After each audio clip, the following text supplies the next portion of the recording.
Hello and welcome to Diecast Diaries. I'm Dan, and I'd like to start this video by saying a big thank you to everyone who's subscribed to my channel so far.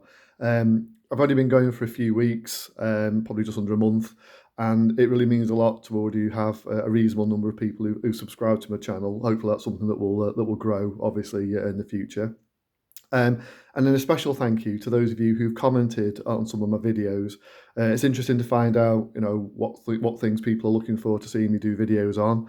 So it's actually a direct result of a couple of comments I've had that I chose the subject for this video, based on a model that appeared in my introductory one, and that's this. It's the Siku Faun Metz airport fire engine, and this is the exact model I got for Christmas. It was either 1984 or 1985. I can't quite remember which. So I would have been either 5 or 6. And yeah, it's been a firm favourite of mine ever since. So I'm filming this video late November 24, so it's coming up to Christmas 24. So that means I'll have soon had this model for either 39 or 40 years. So yeah, always been one of my absolute favourites. And when I set up the my channel, obviously I needed a subject for my profile pic. And although, as I kind of said before, my interest is predominantly military, I kind of thought a military sort of vehicle in kind of dark green probably wouldn't stand out that well. Whereas this, as I say, it's probably one of the models I've had for the longest that I've still got in my collection. And also with the red and white, it kind of really stands out. I'm pretty sure this will have been my first ever Siku. Back in the kind of sort of early to mid 80s, Siku really weren't that common over in the UK, certainly nothing like, Matchbox or anything like that. And when I received this, I was blown away by it. It's a toy fire engine. What kid's not going to like one of these? And I think when I saw that it was made in Germany, or to be specific, West Germany, as it says on this, which is an indication of obviously when it was made. To me, Germany sounded like it was on the other side of the world, and I think I was absolutely sort of blown away that I'd got something that was made there. Obviously, that's nothing these days, thinking that something's made in Germany, but to a 5 or 6-year-old, it really made quite an impression. So, yeah, as I say, always been a firm favourite, and look, I have sort of generally sort of looked after it, but as I say, it did get played with. It has, been in my possession for, as I say, touching on 40 years. So it has got a couple of slight little knocks, there's a couple of little paint chips, and one side of the fencing across the top here has actually completely broken off, but luckily you can kind of prop it in. I should glue it together really at some point. It would repair quite nicely. There's actually nothing actually missing, so it would repair, but it's just something I've just not got around to. So, but yeah, generally it's in really good condition. So onto the model itself. Now this was actually introduced by Siku in 1975. Now the first version of it, which is a picture of which I've got from a backdrop here, it's identical with the exception of the wheels. The wheels had like sort of black plastic tyres and red centres, which is the same as the real vehicle had. I'm pleased to sort of mention, pleased to say rather, that this is a real vehicle. So that's what the real vehicle had. As I say, it had sort of red wheel sensors. The early versions, quite difficult to get hold of now, can be quite expensive. It's not a version I've managed to pick up yet. I would love to. But yeah, so for now I've got this one. But I have to say, I actually prefer these wheels. I know they're more toy-like. I know they actually obviously say Siku on them, but I think they look far chunkier, which really suits the vehicle. And I think it's probably because, as I say, this is a model I've loved for so many years, and this is the type of wheels that mine happens to have. It's probably just what I'm used to. So I've just always liked it with these wheels. So yeah, so as I say, introduced in 1975. I'm not sure at which point it switched to these wheels, but the model itself stayed in production until 1985. It's 1 to 55 scale. Sikus at the time were all produced to the same scale. It's something that kind of really set them apart from other toy car manufacturers. So whereas with Matchbox, kind of everything was made to fit a certain size box, and you had a definite distinction between your small size and then your Super Kings range. Nothing kind of matched scale-wise. Whereas with Siku, all of the trucks and big vehicles were this sort of size, and the cars were slightly bigger than Matchbox. Say, but Matchbox usually 164, and I say these 1 to 55, so they were slightly bigger, but yeah, all produced to sort of the same scale. And one standout thing with this is the sheer weight of it. This is all metal, all the bodywork, all the underneath.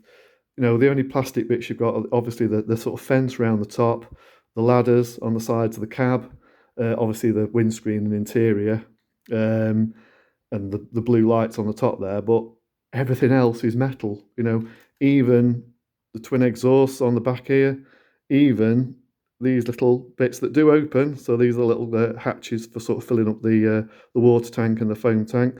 They're all metal as well. And the foam monitor on top of the cab, which elevates and sort of rotates, that's all metal. And you've also got this one that sort of folds out from the front. Again, all metal. So there's some real weight to this model. It also has at the side, on both sides, it's got these opening hatches with a little fold out hose reel.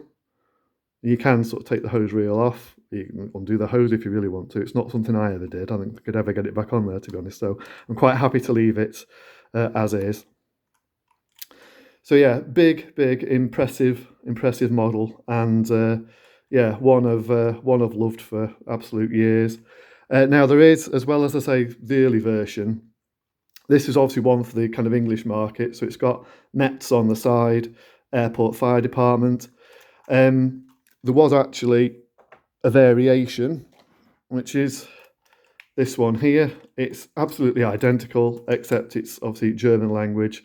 Flugfeld Löschfahrzeug, which just means airport firefighting vehicle. I picked this one up off eBay 2 or 3 years ago. A couple of reasons. Although I have kind of generally looked after that one, obviously it has got a few little knocks and scrapes, so I wanted one that was in sort of pretty good condition. It's still not absolutely perfect, got a couple of little knocks, but nothing bad. Also, it is a variation, so it is a different model with it having the sort of German language on the side. It's also got Feuerwehr on the back and Notruf 112, which is the, I think, emergency number for in Germany. The other main reason I got it was because it was £8. I just couldn't not buy it for £8 when I saw it crop up on eBay. So yeah, so those are the only two, apart from obviously you got the early version there, those are the only variations, certainly that I've been able to find anyway. Now, when I was doing my research for this video, obviously I wanted to find out, as I say, it is a real vehicle. I wanted to find out about the real one. Now, I kind of assumed that, you know, I'd be able to sort of put the details into Google and I'd find pictures of these from airports all over the world showing these in service. I didn't expect any of them to still be in service because this vehicle actually dates from, the real vehicle that is, 1972. So you're talking, this is a vehicle that's over 50 years old, which seems incredible, really. But I really struggled to find much information at all. And the only sort of pictures I could find seemed to keep coming back to sort of this same vehicle all the time. And it turns out only a couple of these were actually made. It was a joint venture between Faun, who are a German manufacturer of sort of heavy-duty trucks for like the military, mobile cranes, things like that. Metz, who are a German fire engine company, and Frankfurt Airport. And these were kind of introduced as kind of a direct result of the increasing size of passenger jets, specifically the Boeing 747. And I think it was thought that an aircraft that can carry that many passengers and that much fuel, if it were to be involved in an accident, it needed a suitably capable vehicle to hopefully, you know, try and sort of deal with the emergency. So as I say, yeah, because of the increasing size, this is something that Frankfurt Airport, obviously one of the main airports in Germany, jointly developed. There does seem to have been only one version that actually was like this. This is the foam version. The other version, it's basically the same, but it was for dry powder, and that one was developed in conjunction with Total, which I think was I think they're a fuel company or a chemical company. Main difference being the monitor on top of the cab here was quite different, and I don't think it had the one in the centre of the front there. There was also, I managed to find a double-ended version. Also had a cab at either end. Now those two, the dry powder one and the double cab one, I'm not sure what happened to those. All three vehicles did enter service.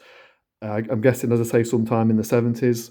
When they were retired, I don't know. I'm guessing it probably would have been about late 80s maybe, as kind of more capable vehicles kind of came into service. Um, but although I've not been able to find out too much about the other two, I'm pleased to say that this one, the foam version, still exists. I suppose it would have been quite easy when it was withdrawn from service for it to just be kind of scrapped. But no, it's been preserved, and it's actually in the Technical Museum in Speyer in Germany. As I say, when I was trying to do sort of research on this, um, photographs of this one in a museum is what kept on coming back, and it's, as I say, it seems to be that is the only one. But yeah, really pleased to see that it does exist. But considering that, when these were introduced, they must have been, if not in the world, but certainly possibly the biggest fire engines in Europe. So I found it quite surprising that I wasn't able to find out a huge, amount of information about them. And then I remembered I'd got this book in my collection, in my library, I should say. So it's from the Blandford Colour series, Fire Engines in Colour. And I seem to remember there was something about this, and lo and behold, with a lovely bit of artwork, there it is. And from this, I was able to find out a little bit more about the vehicle. And it's actually, it's quite impressive. So it had a 1,000 horsepower engine. I think it was actually two 500 horsepower engines. So a combined total of 1,000 horsepower. 8-wheel drive, obviously, as most airport crash tenders tend to be. Could hold 18,000 litres of water, 2,000 litres of foam, and unbelievably, it could actually reach a top speed of about 62 miles an hour, which seems incredible for a vehicle of that size. The actual overall weight of the vehicle is 53 tons. I mean, that's tank territory. You're talking sort of the weight of a vehicle. So, really impressive vehicle. So, maybe that's why thankfully the decision was taken to preserve one. But yeah, I'd love to see it one day. The actual museum it's in seems quite impressive to visit anyway. But yeah, I'd love to actually see the real one, and kind of, because I had the toy, it'd be great to kind of see its real life counterpart. So, but yeah, so as I say, that was in production from Siku from 1975 to 1985. And I'll just move those out of the way. Well, what I thought I'd do, because there's only kind of two of those really, or certainly two that I've got in my collection, I thought I'd cover the other Siku airport fire engine that I've got in my collection. Now, this is one that was actually introduced in 1992, and this one I do actually have the box for, and that's this one. So it's a Rosenbauer Simba 6x6. Now, this one I got off eBay, 10, 15 or so years ago. I've not had it as a child, since I was a child or anything like that. Box is a little bit battered, and this one originally, I was looking at it before I was doing my video, I noticed it was originally purchased in Germany from obviously a German toy shop, 34.50, so I'm guessing that would have been Deutschmark, so I'm presuming this would predate the introduction of the euro. So it's also nice to sort of see an example of the sort of boxes that Siku did. So it's got pictures all over it, photographs of the real vehicle showing its various working features. Obviously, different languages explaining what it is. They just call it an airport fire engine. Then on the back, again, sort of real big close-up pictures of the vehicle. And then a little bit of a blurb about it, although the English translation doesn't seem quite as extensive as the German or the French. So it just says, fire engines are a must at any airport to reduce risk of fire and accident. This Siku model has lots of play value. Well, that's one thing, as I say, that certainly the original one did, and this one does as well. And then another feature of Siku, they always like to sort of produce all the sort of technical stats, although those were always kind of in German. They're not impossible to kind of work out. You can see you've got like the length, width, height, what engine it had, horsepower, weight of the vehicle, top speed, and then how much water, and I'm guessing that's foam, how much foam it holds. So yeah, now this model was introduced by Siku in 1992. Excuse the noise while I just get it out. And it seems like it was only in production for about a year. It was like in 1992, 1993, and then it was kind of withdrawn from the catalogue, which is a shame. Now this one, the most immediate, obvious sort of difference between this and the original one, this is, although it's still got a fair bit of die-cast content, there's a lot more plastic in this one. It's, as I say, it's noticeably lighter. So you kind of got all this white bit along the side is plastic. All the top bit here is plastic. All the red bits are metal. But again, you've got like sort of plastic underneath here as well. But, you know, it's got the same wheels as the original one. I say they really suit it again. In terms of working features, you've got opening hatches on the side again, but nothing inside them. You've obviously got the phone monitor that kind of swivels round. One nice thing I do like with this one is that the doors open up like that. I'm guessing that's how they open up on the real one. I say again, this is a real vehicle. In terms of variations, obviously this one's from Tegel Airport in Berlin. I've managed to see other versions from Geneva Airport and Schiphol Airport. There may well have been other ones. I know Siku did like to do vehicles from various different countries.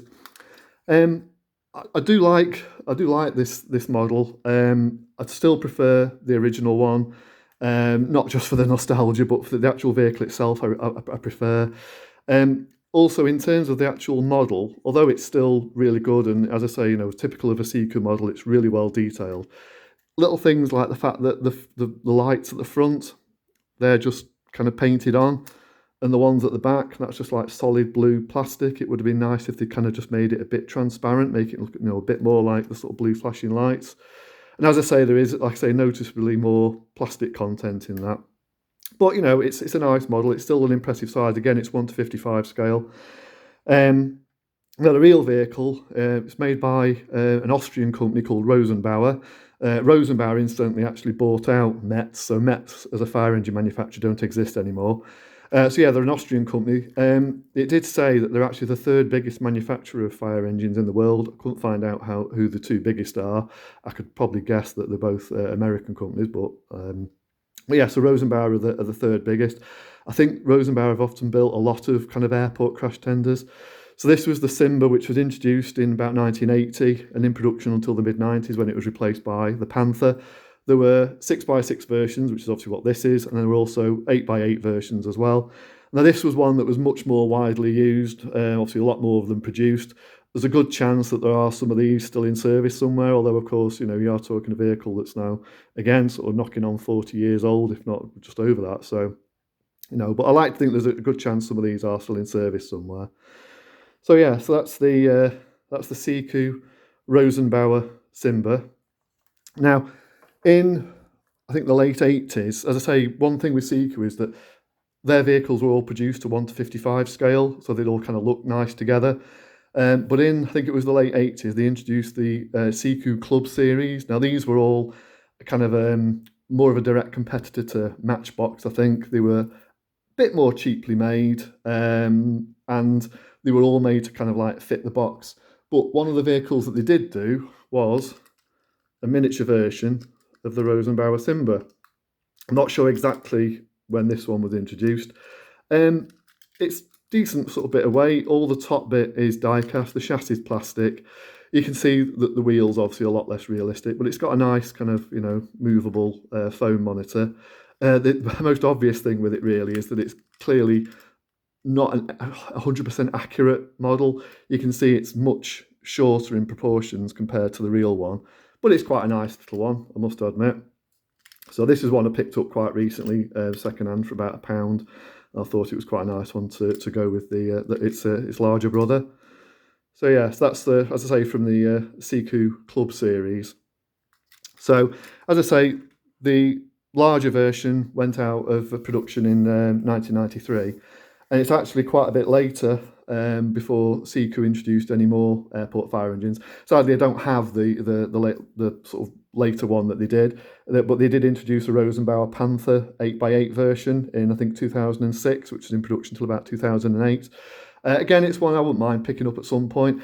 Although it does kind of, what I like about these, this is very much my era of Siku. These all kind of, although this one does have a bit less metal content, it still has the same sort of feel as the earlier ones. Whereas from like sort of late 90s into sort of the 2000s, Siku began to kind of just, I don't know, just change a little bit. Maybe, you know, less toy-like wheels, which makes for a better model, I suppose. But kind of, I don't know, they don't appeal to me quite as much. Having said that, it's still an impressive model, and again, it's another one that was done in a variety of different airport liveries, but don't crop up on eBay that often. As I say, they're only made for a couple of years. So, but yeah, so I thought, as I say, because a couple of people had commented on it. I thought it'd be nice to do a video on this. It was one, as I say, I was planning on doing anyway. So I thought, yeah, it'd be nice to sort of like bring out one of my fire engines. So when I'd actually originally planned to do this video covering these 3 models, I was going to do some other airport fire engines as well. I've got things like the Corgi Chubb Pathfinder, which is another big impressive model. But then I thought, to be fair, that justifies a video on its own. So that's one that will be coming up at some point in the future. And there are plenty other sort of fire engine models that I've got as well that I'd like to do videos on. So yeah, but I'll leave it there for now. So yeah, please do like, share, subscribe and comment, and I'll see you very soon. Bye.